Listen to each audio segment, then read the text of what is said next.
Uhali gani mtazamaji wa TVE, karibu katika taarifa ya habari, tukujuze yale yaliyojiri tuliyokuandalia kutoka chumba cha habari. Mimi ni Miriam Mlaponi, nitakusomea habari za kitaifa. Habari za kimataifa zitasomwa na Roman Shirima na habari za biashara zitasomwa na Mohamed Jamal. Karibu hadi tamati. Kifuatacho ndani ya TVE habari. Daktari Samia ahidi kujenga kampasi ya chuo cha biashara katika eneo la Hai ili kukuza fursa za elimu ya biashara na kukuza uchumi.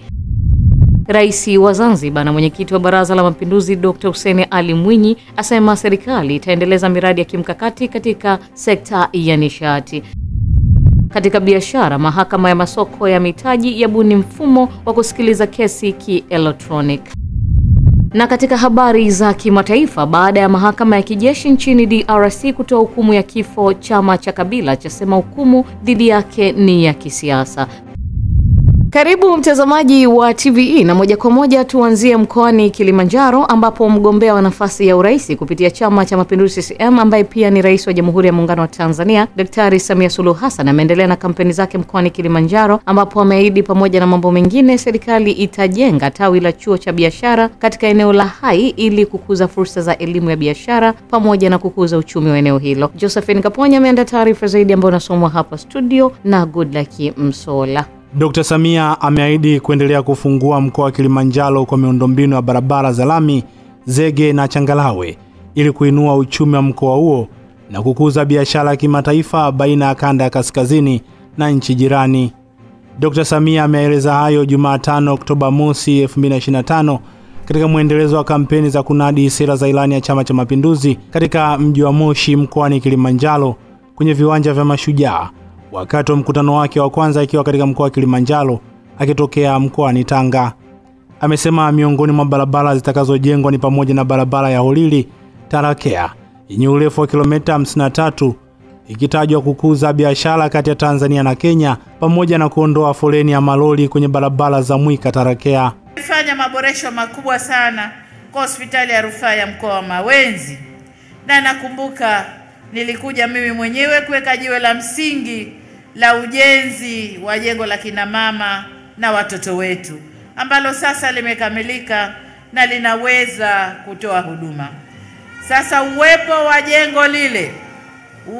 jengo lile limewezesha kina mama kuongezeka kujifungua kwenye mahospitali mbalimbali ambayo tumeyajenga, lakini na jengo lile na kina mama wanaoitika kwenda hospitali ndani ya mkoa sasa ni kutoka 260,486 hadi 328,502, lakini kwa kiasi kikubwa tumepunguza vifo vya kina mama wakati wa kujifungua, na hizi jitihada zitaendelea ili tuende vizuri. Aidha, ameahidi pia kuendeleza ujenzi wa barabara ya mchepuko ya Kia Airport yenye urefu wa kilomita 31 kwa kiwango cha lami, ujenzi wa barabara za ndani ya mji wa Moshi kupitia mradi wa uendelezaji miji Tanzania maarufu kama TACTIC, pamoja na kukamilisha barabara ya Moshi International School Kibosho kati kwa Rafaeli yenye urefu wa kilomita 13. Naye mjumbe wa halmashauri kuu ya CCM Profesa Kitila Mkumbo akinadi sera ilani ya Chama cha Mapinduzi na kumuombea kula mgombea urais wa bunge na madiwani, amewataka wananchi kupiga kura ifikapo Oktoba 29, 2025 mwaka huu. Rais Magufuli anamuona, kamati kuu inamuona, inamteua kuwa mgombea mwenza hadi anakuwa makamu wa rais. Mpambanaji si mpambanaji? Nyie vipi, namna gani bwana? Huyu mpambanaji mwenzenu sio? Sasa leo hapa, leo ni rais wa Jamhuri ya Muungano wa Tanzania, mpigie makofi. Kwa upande wao, wagombea nafasi ya ubunge kutoka majimbo mbalimbali ya mkoa wa Kilimanjaro wameelezea miradi ya maendeleo iliyotekelezwa na Rais Dr. Samia ndani ya kipindi cha miaka 4 ya uongozi wake na kubainisha kuwa mpaka sasa hakuna sababu ya wananchi kutompigia kura. Nikuambie Mheshimiwa mgombea wa Chama cha Mapinduzi, kwa siha yetu umeipokea tukiwa na maji 68% ndio upatikanaji wa maji. Tunapoongea sasa upatikanaji wa maji kwenye wilaya ya Siha ni 95%. Siha oye! Lakini mheshimiwa, sisi bomba limekaribia kila mtu sasa hivi, ila shida kwa ukanda wa tambarare kwa sababu ya mabomba yamekuwa madogo sasa hivi ni kwamba inahitaji upanuzi wa maji ili maji yaweze kutoka wakati wote, kwa sababu wanakuta wana mabomba, lakini kwa sababu ya uchache wa bomba na ongezeko la watu, basi maji yanakatika katika maeneo mengine. Na tayari mheshimiwa mgombea wa Chama cha Mapinduzi umetupa bilioni 14 na tayari tangi la lita milioni 5 linajengwa kule Siha kwenye mlima ili kuweza kusambaza haya maji kwenda tambarare. Rombo inakuelewa kwa sababu ya kazi kubwa iliyofanyika katika kipindi chako cha urais. Muda waliotupa ni mdogo. Naomba nitaje miradi ya kimkakati ambayo imefanyika chini ya uongozi wako. Wakati unazindua mradi wa maji pale Mwanga, nilimsikia Mheshimiwa David Cleopa Msuya. Kule Rombo nako umeidhinisha mradi mkubwa wa maji kutoka Ziwa Chala kusambaa vijiji 33 ili kuondoa kabisa changamoto ya maji ambayo ndio changamoto namba 1 Rombo. Kwa wana Rombo wanalielewa hiyo, fedha shilingi bilioni 8.6 zimeshatolewa, mzabuni anatafutwa na wote wanasema Oktoba wanatiki, watakuchagua kwa sababu bila wewe hatutaweza kutekeleza haya ambayo katika ilani yetu. Akiwa jimboni Hai, Dr. Samia ameahidi serikali yake itajenga tawi la chuo cha biashara nchini CBE wilayani Hai mkoani Kilimanjaro ili kuongeza elimu mkoani humo pamoja na kuimarisha uchumi wa wilaya Hai. Asante sana Goodluck Msolla kwa taarifa hiyo. Rais wa Zanzibar na mwenyekiti wa Baraza la Mapinduzi Dr. Hussein Ali Mwinyi amesema serikali itaendeleza miradi mbalimbali ya kimkakati katika sekta ya nishati ili kuifanya Zanzibar kuwa na umeme wa uhakika. Tunu Lugombe anafafanua zaidi. Dr. Mwinyi ameeleza kuwa hatua hiyo kwa kiasi kikubwa itachochea kasi ya ukuaji wa uchumi, huduma bora za umeme kwa wananchi na upatikanaji wa umeme wa uhakika katika maeneo ya uwekezaji. Rais Dr. Mwinyi amesema hayo alipokuwa akizindua mradi wa uboreshaji wa mfumo wa umeme Zanzibar, hafla iliyofanyika Mtoni, mkoa wa Mjini Magharibi. Rais Dr. Mwinyi amesema uzinduzi huo ni ishara na nia njema ya serikali ya utekelezaji wa ahadi zake kwa wananchi na kuondosha changamoto ya kukatika kwa umeme na umeme mdogo katika maeneo mbalimbali na kupunguza gharama za uendeshaji. Kuzinduliwa kwa mradi huu ni ishara ya nia njema ya serikali katika kutekeleza ahadi zake kwa wananchi kupitia ilani ya CCM na mipango yetu mikuu ya maendeleo. Mtakumbuka wakati serikali ya awamu ya 8 inaingia madarakani, mifumo yetu ya umeme ilikuwa inakabiliwa na changamoto mbalimbali, ikiwemo kuzidiwa kwa nyaya za chini ya bahari kutokana na ongezeko la idadi ya watu Zanzibar na shughuli za kiuchumi na kimaendeleo, uchakavu wa miundombinu kusafirisha na kusambazia umeme, pamoja na maeneo mengi ya nchi yetu kuwa na umeme mdogo. Kwa kuwa serikali iliahidi kuimarisha huduma za umeme Zanzibar, tulichukua juhudi za makusudi na kuja na mradi huu ambao kwa kiasi kikubwa umeondoa changamoto ya umeme mdogo. Aidha, amesema serikali itachukua hatua za makusudi za ujenzi wa miundombinu mingine mipya ikiwemo umeme wa jua na upepo pamoja na mtambo wa kusambaza umeme kwa wananchi, ikiwa na lengo la kuhakikisha takriban wananchi 70,000 wanafikiwa na nishati hiyo. Rais Dr. Mwinyi amewahakikishia wananchi kuwa katika muda mfupi ujao gharama za kuunganisha umeme majumbani utakuwa ni shilingi 100,000 badala ya shilingi 200,000 za sasa. Akizungumza katika hafla hiyo, Katibu Mkuu wa Wizara ya Maji, Nishati na Madini Joseph Kilangi amesema mradi huo uliogharimu dola za Marekani milioni 8.4 ambao kukamilika kwake kumeiwezesha Zanzibar ya sasa kupokea umeme kutoka Tanzania bara kwa kiwango cha 132 kV kutoka 114 kV iliyokuwa ikipokea awali. Uwekezaji Zanzibar unaongezeka siku hadi siku. Hatuwezi kubakia na umeme tuliokuwa nao wakati wawekezaji wanakuja. Miongozo yako ndiyo yanayotusukuma tuendelee mbele zaidi.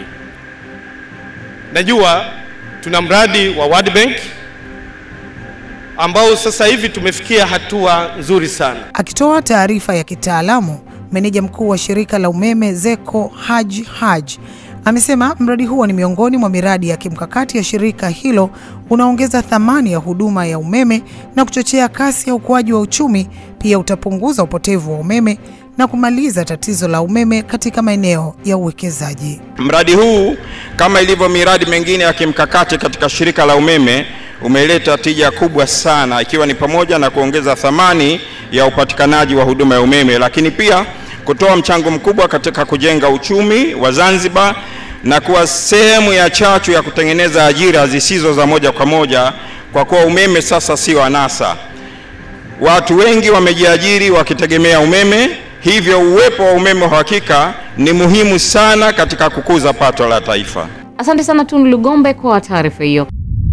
Ikiwa leo Tanzania imeungana na mataifa mengine duniani kuadhimisha siku ya wazee duniani, jamii ikihimizwa kushirikiana na serikali katika kulinda haki, utu na maslahi ya wazee ili kuhakikisha ustawi na maisha bora kwa kundi hilo muhimu katika jamii. Taarifa iliyoandaliwa na Innocent Roma kutoka mkoani Ruvuma inasomwa hapa studio na Veronica Gelvers. Wito huo umetolewa na mwenyekiti wa Baraza la Wazee nchini, David Sengo, pamoja na naibu katibu mkuu Wizara ya Maendeleo ya Jamii, Jinsia, Wanawake na Makundi Maalum, Wakili Amoni Mpanju, wakati wa kilele cha maadhimisho ya kitaifa yaliyofanyika mkoani Ruvuma.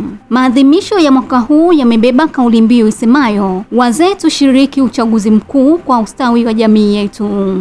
Viongozi hao wamesema kuwa wazee ni hazina kubwa ya taifa, hivyo ni muhimu kulindwa, kuheshimiwa na kuthaminiwa ili kuhakikisha taifa linaendelea kuwa imara na lenye mshikamano. Kwa ustawi wetu, kwa kuwataka jamii yote duniani kuthamini utu, kuwa mtu ni utu. Kila moja athamini utu wa mwenzake. Tusidhalilishane, kudharauliana, kunyanyasana wala kuuana. Tujione jamii yote tuna haki sawa kwa Mwenyezi Mungu hapa duniani. Lakini katika nyanja mbalimbali wazee wamekuwa wakishauri. Wazee hawa wamekuwa wapatanishi wanapokuwa na migogoro ndani ya jamii. Lakini wazee hawa wamekuwa walezi wetu. Nitoe rai kwa vijana, kwa jamii, kwamba kama wazee wamekuwa wakitulea, basi na sisi tuwatendee mema, tuwakumbuke. Tunaongea lugha moja kutokea Ruvuma mpaka Kagera mpaka Arusha, ni kwa sababu ya mchango mkubwa uliotolewa na unaoendelea kutolewa na wazee hao. Kwa upande wake, mwakilishi kutoka ofisi ya Rais TAMISEMI, Harun, amesema kuwa serikali imeendelea kuchukua hatua mbalimbali kuboresha ustawi wa wazee nchini, ikiwemo utoaji wa bima ya afya na maboresho ya huduma ya afya kwa wazee. Wazee 475,473 waliweza kutambuliwa, na katika wazee hao, wazee 2,199,588 waliweza kupatiwa vitambulisho na kadi za bima katika halmashauri 184, ambao ni sawasawa na asilimia 42.2. Lakini pia katika halmashauri zetu 184 madirisha 4,094 ambayo yalitengwa kwa ajili ya huduma kwa wazee yameweza kufanya kazi. Naye mkuu wa mkoa wa Ruvuma Brigadier General Ahmed Abbas Ahmed, akizungumza katika maadhimisho hayo, amewaomba wazee kushiriki kikamilifu katika uchaguzi unaotarajiwa kufanyika Oktoba 29 mwaka huu, huku akihimiza jamii kwa ujumla kujitokeza kwa wingi kushiriki zoezi hilo la kidemokrasia. Tarehe 29 mwezi huu tunatakiwa tujitokeze kwa wingi kwenda kupiga kura ili tuchague serikali ambayo itaenda kufanyia. Asante sana Veronica kwa taarifa hiyo. Mkuu wa mkoa wa Dar es Salaam Albert Shalamila ametembelea kituo cha mabasi ya mwendokasi cha Kimara na kuhakikishia wananchi kuwa ndani ya wiki hii mabasi ya mwendokasi yataongezwa kwenye njia hiyo ili kupunguza adha ya usafiri, na kwamba serikali imeamua kusitisha huduma ya usafiri huo kupitia UDAT, badala yake wanaingia makubaliano na kampuni binafsi. Mrisho Mapeyo ameandaa taarifa zaidi. Ziara hiyo ya mkuu wa mkoa Albert Chalamila aloifanya alfajiri ya leo Septemba mosi ni kufuatia serikali mkoani humo kubaini adha kubwa wanayoipata wananchi wanaotumia usafiri huo wa mwendokasi, hususan wanaotokea maeneo ya Mbezi na Kimara kuelekea katikati ya jiji. Akizungumza jijini Dar es Salaam akiwa eneo la Kimara, Chalamila amesema kabla ya kumalizika wiki hii, serikali imekusudia kuleta mabasi machache wakati wakitafuta suluhisho la kudumu, ambapo amesema zaidi ya mabasi 200 yameshapakiwa kuja Dar es Salaam kutoa huduma hiyo kupitia mkandarasi mpya. Barabara hii tunayoizungumzia leo ya Morogoro Road hii, amepatikana mtoa huduma mmoja nje na UDAT. Maana yake ni kwamba kwa muda sio mrefu mabasi yataingia, mabasi ambayo yatakuwa ni kampuni tofauti na UDAT. Na kwa nini yamefanyika namna hiyo? Imefanyika namna hiyo ili apatikane mtu mwingine mwenye nguvu, mwenye uwezo wa kiteknolojia wa kuweza kuingiza mabasi haya. Mwanzoni kama mnakumbuka vizuri, UDAT, serikali na hisa kwenye UDAT. Hata tukaona hapana, ni vizuri mabasi haya sasa yakaendeshwa na kampuni binafsi ambao watakuwa na uwezo mkubwa wa kusimamia masuala yote yanayohusu upakiaji wa abiria. Aidha, kutokana na ombi la wananchi waliojitokeza wakati wa ziara hiyo kutaka mabasi ya kawaida kuruhusiwa kupeleka wananchi katikati ya jiji kupitia njia ya mwendokasi ama njia ya kawaida isiyokuwa ya mwendokasi, Chalamila amewaahidi wananchi hao kuwa atafanyia kazi kwa haraka mpango huo wa mabasi ya kawaida yaongezeke, lakini si kwa kutumia njia ya mwendokasi kwa kuwa mfumo wake hauruhusu kutumia mabasi ya kawaida. Barabara hii ni barabara mwendokasi. Utaratibu wa mabasi uko tofauti. Mkiangalia milango ya basi za kawaida hazipo upande huu, zipo upande huu. Tunaweza tukajikuta tumeleta ajali kubwa kuliko kutatua matatizo kwa Watanzania. Na ndio maana nimewapa taarifa kwamba ile njia ya Mbagala tulikuwa tunasubiri mabasi ambayo yote yamefika, mabasi 151. Na njia hii nimewapa taarifa kwamba mabasi zaidi ya 200 yanakuja na hayaletwi tena na watu wanaotoa huduma muda huu.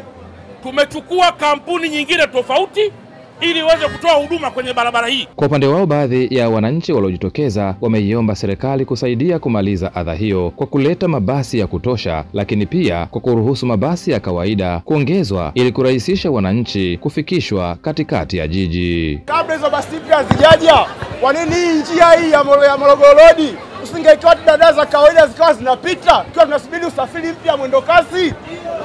Swali langu ni hilo mkuu. Ushauri ambao nao utoa, kwa sababu daladala zina leseni, ziruhusiwe kwenda posta au gerezani kwa kupitia njia ile. Shida tu ni hiyo tu ya usafiri, daladala ziruhusiwe kwenda kupitia njia ile kule. Hii ahadi iliyotoa ifanyiwe kazi, sababu ahadi ilishatolewa sana. Shona bwana, mimi naomba tu serikali kazi yake ni kusimamia miundombinu na sera. Iwaachie wawekezaji wengine wafanye kazi. Nishachoka. Asante sana Mrisho Mapeyo kwa taarifa hiyo. Zaidi ya mataifa 20 kutoka ndani na nje ya Afrika wameshiriki katika mkutano wa 12 wa wadau wa afya ambao unafanyika nchini kwa ajili ya kujadili masuala mbalimbali ikiwemo matumizi ya teknolojia na data katika kuendeleza sekta ya afya. Goodluck Msola anayo taarifa zaidi. Akizungumza baada ya ufunguzi wa mkutano huo, mkurugenzi wa mifumo ya TEHAMA kutoka Wizara ya Afya Silvanus Ilomo amesema mkutano huo unafanyika nchini huku nchi ya Tanzania ikiwa ni moja mataifa kinara katika kuunganisha mifumo ya TEHAMA, ambapo imewezesha kusomeka katika sekta ya afya, hali ambayo imeongeza ufanisi na ujumuisho wa huduma za afya katika nchi ya Tanzania. Kwa matokeo mbalimbali, tafiti mbalimbali za kimataifa, Tanzania imekuwa ni nchi moja hapa ambayo inafanya vizuri sana kwenye eneo la teknolojia katika afya. Kwa mfano, kuna kitu kinaitwa Global Maturity Assessment ambayo ilifanywa na WHO. Tanzania iliweza kuscore 4 kati ya 5, kwa maana zile max za ujumla ni 5, lakini Tanzania iliweza kuscore 4 katika eneo la utekelezaji wa matumizi ya mifumo na takwimu katika sekta ya afya.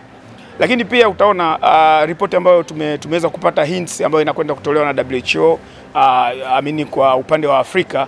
Tanzania pia imeweza kuwa ni kinara katika maandalizi ya takwimu kwa kutumia mifumo ya TEHAMA ambayo tunayo. Kwa hiyo kimsingi kumekuwa na uwekezaji mkubwa sana katika matumizi ya TEHAMA katika sekta ya afya. Kwa upande wake, mwenyekiti wa jukwaa la Health Summit Chako Halfan pamoja na Bi Elizabeth Kavishe kutoka Tanzania Health Summit wamesema mkutano huo mwaka huu umehudhuriwa na washiriki zaidi ya 2000 huku kampuni zaidi ya 60 zikiwa zimeshiriki katika kuonesha bidhaa za afya. Mada ambayo tunazungumzia ni utumiaji sahihi wa data na pia utumiaji wa teknolojia katika kuhakikisha huduma za afya zinafikia kila mtu na katika kila maeneo yetu ya jamii. Tunajua kama huduma za afya imekuwa ni changamoto sana, na pia utumiaji sahihi, tunaamini kama utumiaji sahihi wa takwimu na teknolojia inaweza sana kusaidia watu, na pia inasaidia hata jamii katika kuondokana na changamoto za afya.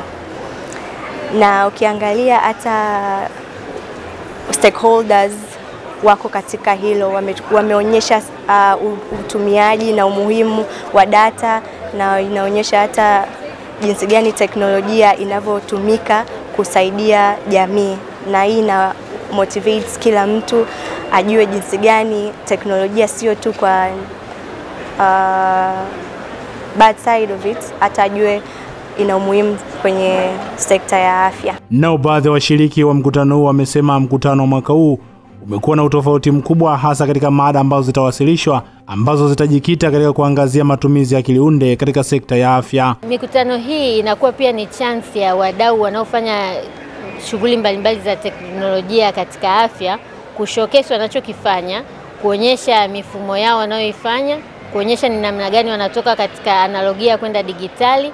Kwa hiyo na wengine wanapata nafasi ya kujifunza, na pia tunaonyesha kwamba nini kinasaidia katika kuboresha labda taarifa za afya, rekodi za afya kwa kupitia teknolojia. Malengo yangu kwenye mkutano huu ni kwamba inatusaidia kujua Tanzania yetu imefikia wapi kwenye sekta nzima au swala zima la afya, lakini pia inatupa challenges gani ambazo watu wanaziface katika kuhakikisha afya inafika kwa kila mmoja, lakini pia inatupa direction kwamba nini tufanye ili mradi tuweze kuboresha huduma za afya katika nchi yetu ya Tanzania. Kwa ni mkutano muhimu na tunatarajia kujifunza mengi kupitia huu.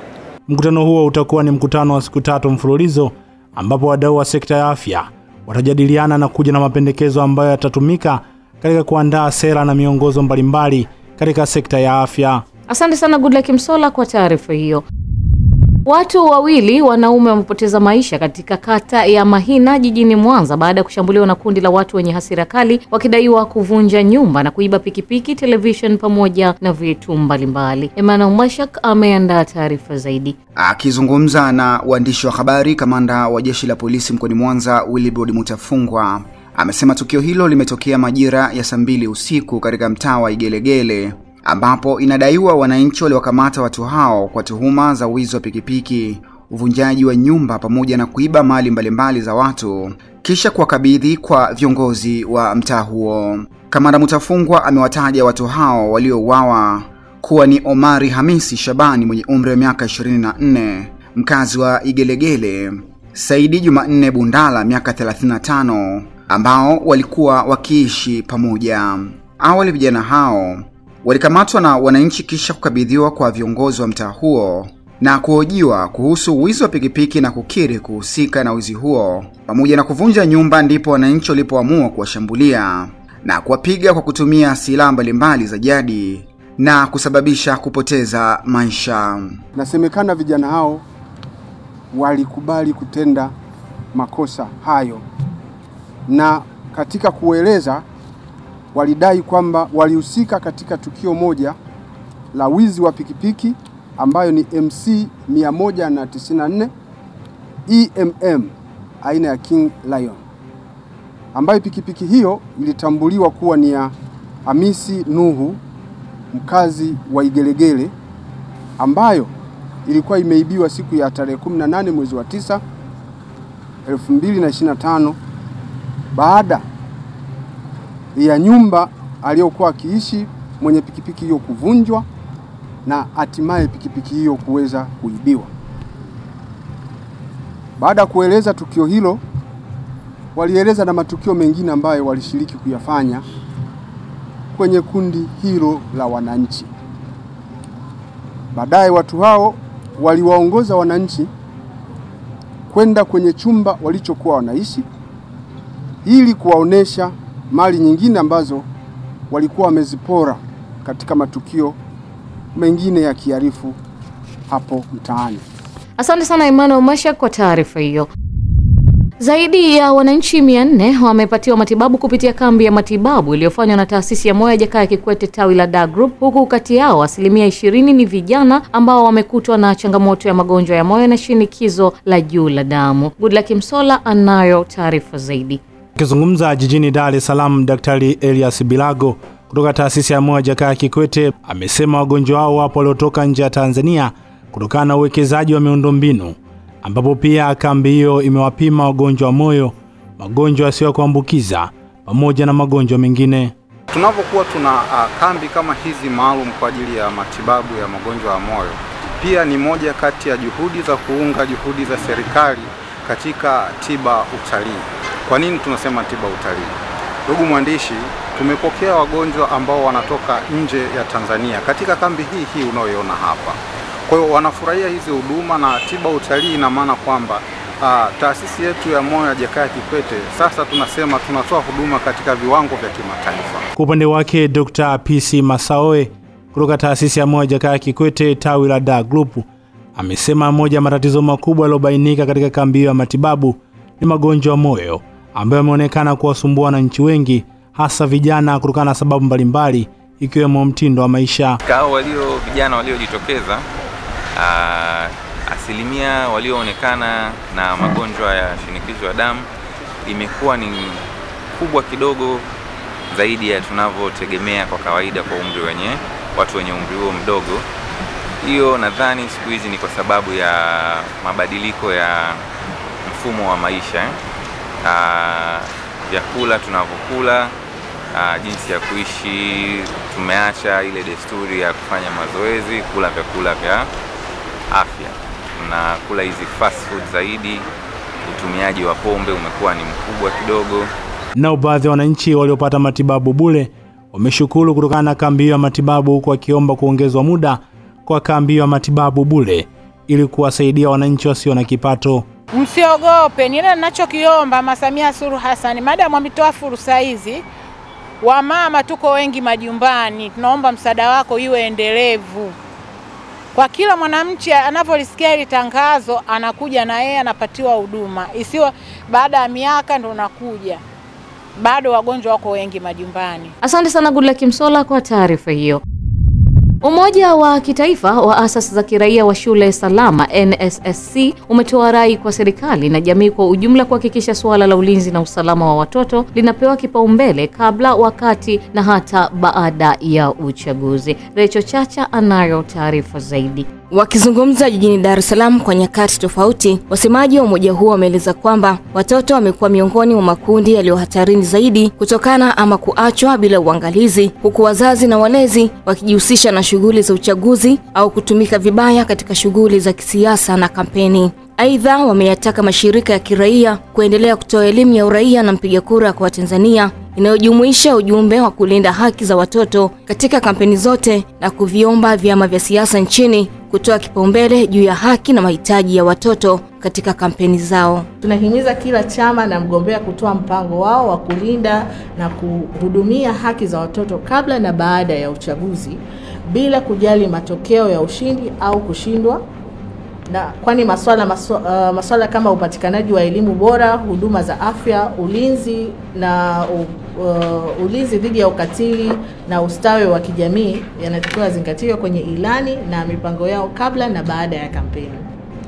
Tunatambua kama ni wajibu wa wanasiasa kuheshimu haki za watoto na waepuke kuwatumia na kuwahusisha watoto kwenye shughuli za kisiasa, ikiwa ni pamoja na kuwasafirisha kutoka eneo moja hadi jingine kwa ajili ya mikutano ya kampeni. Tunapaswa kwanza kuangalia sheria ambazo zinatuongoza, zile za kanuni za uchaguzi, lakini pia maadili ya vyombo vya habari ambao tumeyasoma darasani na ambayo tunayaishi kila siku. Katika kuvizingatia hivyo, vitatusaidia pia kuangalia haki za watoto ambazo zinakuwa zikivunjwa kipindi cha uchaguzi, kabla ya uchaguzi na baada ya uchaguzi. Tunajua wakati mwingine kampeni hizi zinahusisha hata wasanii wakubwa wanaokwenda kwa ajili ya kuhamasisha jamii watoto wanaposikia kwa mfano muziki ile inaimbwa, wanashawishika kusogea karibu kuona ni nini hiki kinachoendelea. Ni wajibu wa viongozi wa siasa na waandaaji wa kampeni hizi, wanapoona kuna viashiria vya watoto kushiriki, basi wachukue jukumu la kuwalinda watoto na kuhakikisha kwamba wanawaondoa katika mazingira hayo. Aidha, wameyataka mashirika ya kiraia kuendelea kutoa elimu ya uraia na mpiga kura kwa Tanzania inayojumuisha ujumbe wa kulinda haki za watoto katika kampeni zote, na kuviomba vyombo vya siasa nchini kutoa kipaumbele juu ya haki na mahitaji ya watoto katika kampeni zao. Hata hivyo, umoja huo umeiomba serikali kupitia jeshi la polisi, vyombo vya usalama na serikali za mitaa kuchukua hatua za mapema kuhakikisha uwepo wa usalama wa watoto muda wote wakati wa uchaguzi, hususan karibu na vituo vya kupiga kura, mikutano ya kampeni na mikusanyiko ya umma. Asante sana Recho Chacha kwa taarifa hiyo. Mgombea ubunge jimbo la Uyole, Dr. Tulia Ackson amewahakikishia wananchi wa kata hiyo juu ya upatikanaji wa mbolea ya ruzuku kwa wakulima ili waweze kuwa na kilimo chenye tija na kitakachoweza kuwaongezea mazao ya biashara pamoja na mazao ya chakula. Taarifa ya Daniel Simerta kutoka Mbeya inafafanua zaidi. Dr. Tulia ameyasema hayo hii leo katika mwendelezo wa kunadi sera zake katika kata ya Iganjo, halmashauri ya jiji la Mbeya, ambapo amewataka wana Uyole kuwa na imani na Chama cha Mapinduzi juu ya kukuza kilimo kwa kuwapatia mbolea ya ruzuku. Kwenye kilimo wana Iganjo, mnafahamu Dr. Samia Suluhu Hassan kihistoria kabisa alituletea mbolea na pembejeo za kilimo zenye ruzuku, haijapata kutokea. Tukisema leo Dr. Samia mitano tena, ni kwa sababu Dr. Samia ametufaa sana wana Uyole ambao tunajishughulisha na kilimo, wana Iganjo tukiwemo. CCM oye! Na kazi hiyo leo nimewaambia, nitawaambia habari za ilani ya Chama cha Mapinduzi ya uchaguzi 2025-2030. Kule Chama cha Mapinduzi kimeahidi kuendelea na kuzidi kuhusu utoaji wa mbolea za ruzuku, lakini pembejeo zote za kilimo kuwa na ruzuku. Sasa ruzuku maana yake nini? Tulipaswa kulipa pesa nyingi zaidi kwenye mbolea na kwenye viuatilifu. Lakini kinachotokea ni nini? Serikali ya awamu ya 6 ilidhamiria na imekusudia hata sasa kwamba wakulima lazima kilimo chao kiwe na tija. Kwa upande wao, baadhi ya wananchi waliofika katika mkutano huo wamezungumzia umuhimu wa upatikanaji wa mbolea hizo. Sisi kwenye kata yetu ni wakulima, tumepungukiwa na mbolea ya ruzuku. Kwa hiyo mkutupa mbolea ya ruzuku kwa wingi, tutakupata mazao mengi sana. Atakao tusaidia kwa kata yetu iwe mbele zaidi kuliko iwe na mazao mengi. Ili uchumi kwenye kata uwe mkubwa, tunategemea kuwa watupe mbolea kwa wingi ili tuweze kulima kwa wingi, tupate mazao mengi yaweze kutusaidia kutunufaisha, hata kuuza kama mahindi, nyanya, tuwe na vitu vingi, vitunguu, viazi. Wakipata pembejeo za kilimo vizuri, na sisi tutanufaika, kwa sababu nyanya zitakuwa zinakuja kwa uhalali, yani nyanya zitakuwa zinakuja nzuri, na sisi wakija wateja tunauza. Mtazamaji, hii ni taarifa ya habari. Mimi ni Miriam Mlaponi, tupate mapumziko mafupi kisha tutaendelea na taarifa ya habari. Kifuatacho ndani ya TVE habari. Katika biashara, mahakama ya masoko ya mitaji yabuni mfumo wa kusikiliza kesi ki-electronic.